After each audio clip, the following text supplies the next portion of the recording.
Hi there. Here we are in historic Arrowtown, about to do a bit of a hike up the Sawmill Pass. It's supposed to, we've been recommended by the tourist guide that it's a good place to have a bit of a view, not too populated. So we're going to try that one this afternoon while we're out and about. We're going to see some nice sights. Apparently it's a bit steep, so we'll see how we get there. We haven't, learning from previous experience, we haven't overdressed or worn extra warm clothes or anything like that, because it's going to get super hot, especially with this backpack on. So let's see how we go. We might get some nice shots. All right. Ciao.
Hi, just got back from our Sawpit Gully trail hike, which the guide said it takes about 2 to 3 hours, which I guess it kind of did for us, I think.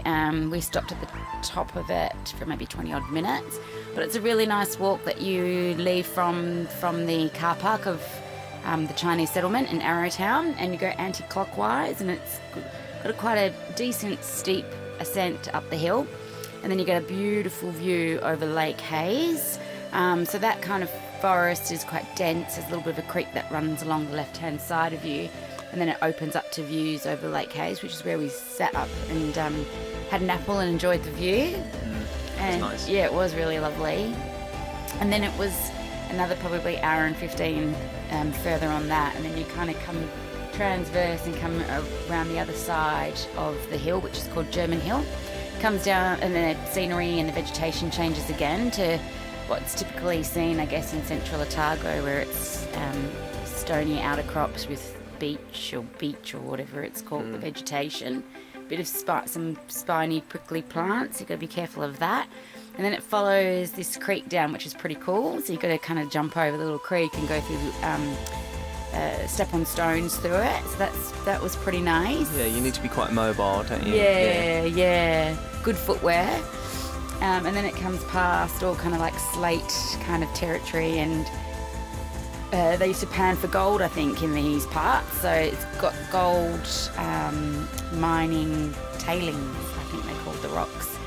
Anyway, so yeah, it was a lovely walk past all that, and then we actually saw some people panning for gold. So it's a bit later in the afternoon now, so we're just going to enjoy a well-deserved late lunch and sign out. Okay, see ya. Bye.